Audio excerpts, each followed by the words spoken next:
Hey tout le monde! Aujourd'hui j'ai décidé plus de vous faire une vidéo où juste on parle. Donc si vous voulez écouter cette vidéo sous la forme d'un podcast, ce serait peut-être même mieux. Parce que là vous allez juste vraiment me voir parler sans rien faire de spécial. Mais aujourd'hui je voulais parler d'un sujet qui je trouve concerne pas mal de personnes, qui est tout simplement le fait d'arrêter l'école. Pour vous mettre un peu de contexte, je viens à peine d'avoir 19 ans et j'ai décidé d'arrêter mes études il n'y a pas si longtemps que ça.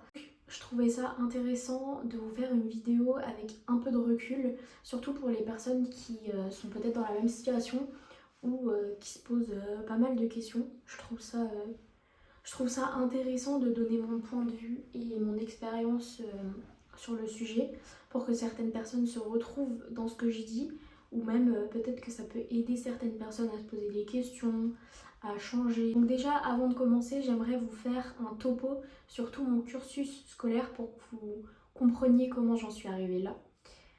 Donc déjà, à savoir que quand j'étais petite, j'ai jamais eu réellement de problème avec l'école. J'ai toujours une fille qui a été assez studieuse, avec des bonnes notes, etc. J'étais le genre de fille qui avait ce genre de remarques dans le bulletin. Très bonne élève, mais participe davantage en classe parce que j'étais assez effacée. Mais voilà, sur ce niveau-là, j'ai jamais eu de problème avec l'école. J'ai toujours aimé aller à l'école et surtout j'ai toujours réussi ce que je faisais. Ensuite, je suis allée au lycée, bien évidemment. En première, j'ai décidé de m'orienter vers un bac technologique scientifique. Donc pour les gens qui connaissent, c'est un bac STL, donc sciences technologies en laboratoire. Donc j'ai bien évidemment obtenu mon bac avec mention par ailleurs. Et après, Parcoursup, le début de tout ça, je me suis orientée vers une classe préparatoire aux grandes écoles dans le domaine de la biologie parce que j'avais l'objectif d'obtenir un bac plus 5 pour pouvoir faire ingénieur dans le domaine du médical. Et déjà là, à ce moment, donc durant les grandes vacances, etc., le début de l'année, j'avais cette idée-là en tête, mais je savais même pas réellement ce que c'était être ingénieur. J'avais une petite idée parce que j'avais fait mes recherches tout simplement, mais j'avais pas d'exemple concret de comment mes journées pourraient se passer une fois que j'aurai un emploi. Je savais pas vraiment quelles tâches je devais faire, etc. Donc c'était déjà super flou, mais j'ai quand même décidé de faire ces études sans avoir une idée concrète de ce que j'allais faire plus tard. Et je trouve que c'est vraiment ce qui m'a dégoûtée parce que j'avais l'impression de faire les choses sans aucun but, sans savoir pourquoi et sans aimer ce que j'allais faire. Parce que je suis allée dans ce domaine-là sans vraiment que ça soit une passion, etc. Donc ça a fait que ça a craqué en fait tout simplement. Premier mois d'études supérieures, donc en prépa, ont vraiment tout déclenché et m'ont permise d'ouvrir les yeux sur plein de choses, sur l'amitié, sur la relation que j'avais avec moi-même, ma motivation, ce qui m'anime, ce que je voulais vraiment, ce que je suis, plein de questions. Ce qui m'a vraiment ouvert le plus les yeux, c'est mes fréquentations. C'est-à-dire que même les gens de ma classe avaient une vision des choses qui était totalement différente de la mienne. Certaines de leurs valeurs étaient même à l'encontre des miennes. C'est ce qui a vraiment été le plus compliqué pour moi. C'est-à-dire que j'allais en cours, j'étais agacée et je savais que j'allais m'énerver durant la journée parce que voilà, les différents points de vue me plaisaient pas du tout. Donc je voulais éviter le plus de contact avec presque tout le monde d'ailleurs. Plus de cet énervement, j'avais de la fatigue à cause du trajet parce qu'à savoir que j'étais à 1h30 environ de mon établissement, c'est-à-dire que je me réveillais à 5h et je rentrais vers 20h30 dans un bon jour, s'il n'y avait pas de problème avec les transports. La charge de travail, parce que les gens, si vous savez qu'en prépa il y a une charge de travail, vous savez que je rentre pas et c'est fini, ma journée elle s'arrête là. C'est vraiment pas le cas. Mes soucis personnels, parce qu'on a chacun nos problèmes avec nos familles, nos amis, etc.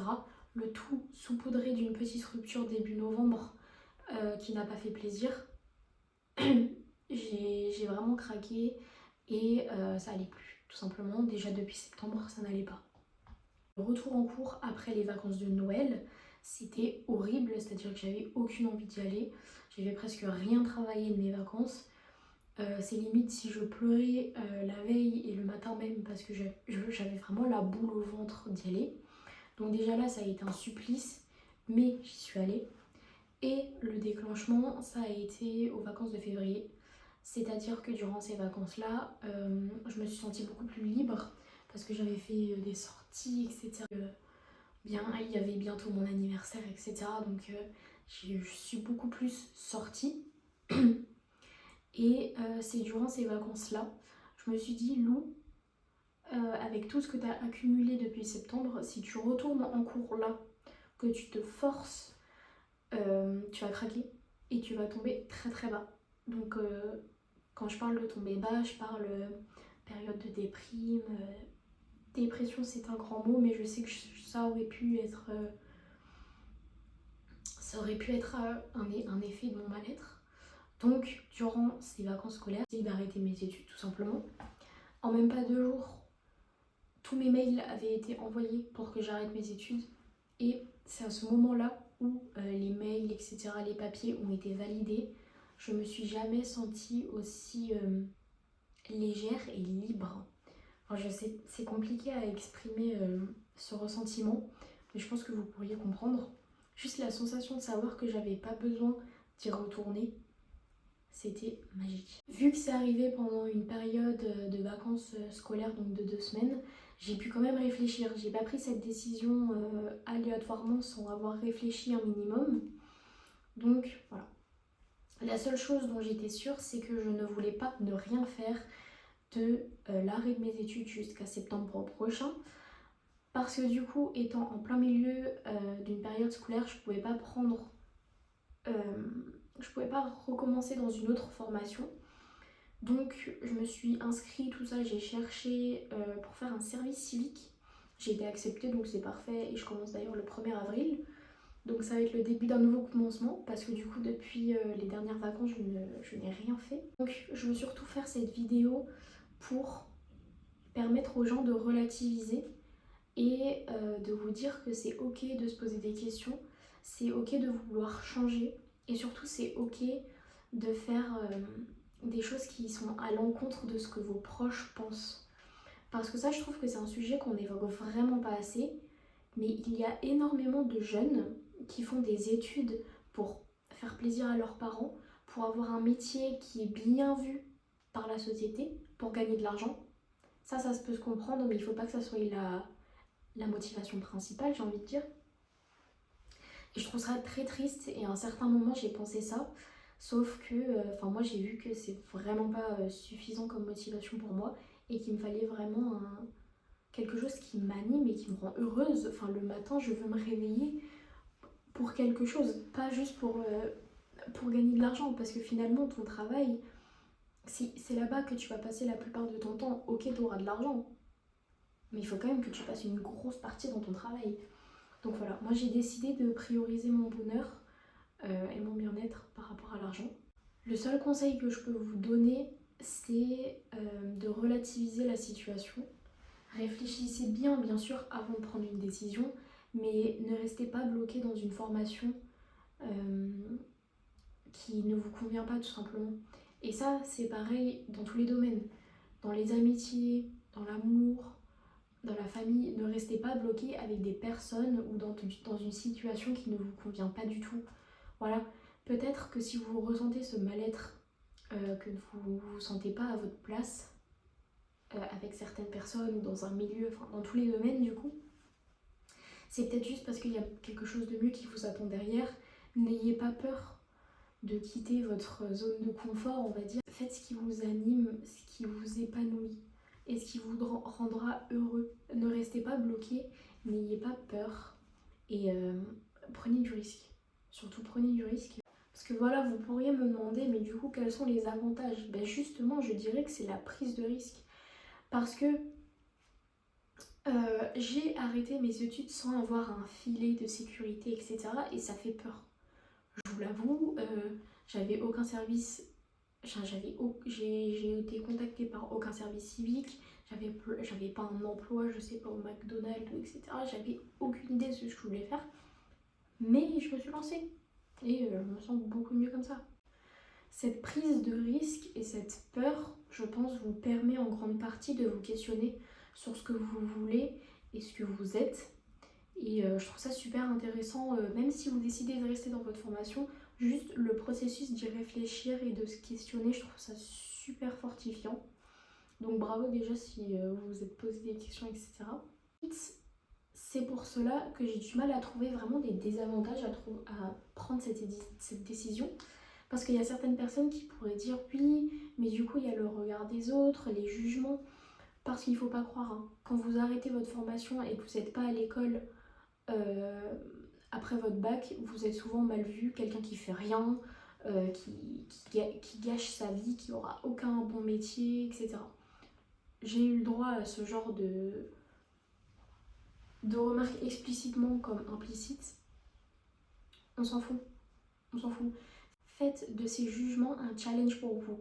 Montrez-leur que vous êtes capable de réussir, que vous êtes capable d'être heureux et que vous êtes capable de réussir.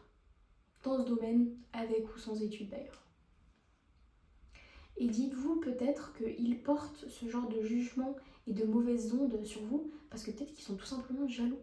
En fait, ils sont peut-être jaloux d'avoir pas pris le risque de changer de formation, de métier, etc.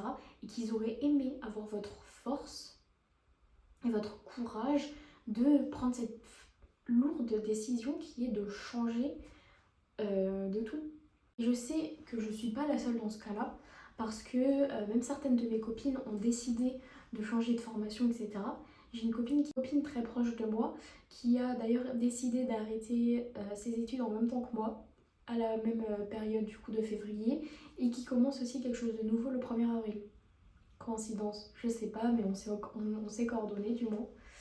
J'ai une autre copine qui là finit son année, mais en septembre, enfin, elle s'est inscrite sur d'autres choses sur Parcoursup et elle va changer, mais totalement. C'est-à-dire qu'elle est dans ma classe, donc elle fait de la biologie, etc. Et elle va faire du littéraire, tout ce qui est éditeur, etc. Et je trouve ça incroyable. Et je la vois tellement mieux dans cet autre domaine que là maintenant en biologie. C'est pour ça, il faut vraiment vous dire que vous n'êtes pas seul et qu'il y a plein de personnes qui se posent des questions et que mais c'est normal. Vous êtes jeune, vous avez le temps de changer et même si vous avez 40 ans, vous avez le droit de changer d'emploi, de refaire une petite formation pour changer de métier. C'est ce que ma tata fait actuellement. De base, elle était dans les petites crèches, maintenant elle fait une formation pour être assistant dentaire et elle se sent bien. Et why not? Pourquoi pas? Pourquoi pas, franchement? Je vais arrêter cette vidéo là, j'ai dit à peu près tout ce que je voulais dire et j'espère que du moins c'était assez clair et peut-être que ça a pu vous aider, en tout cas je l'espère. Et on se retrouve très bientôt dans une prochaine vidéo.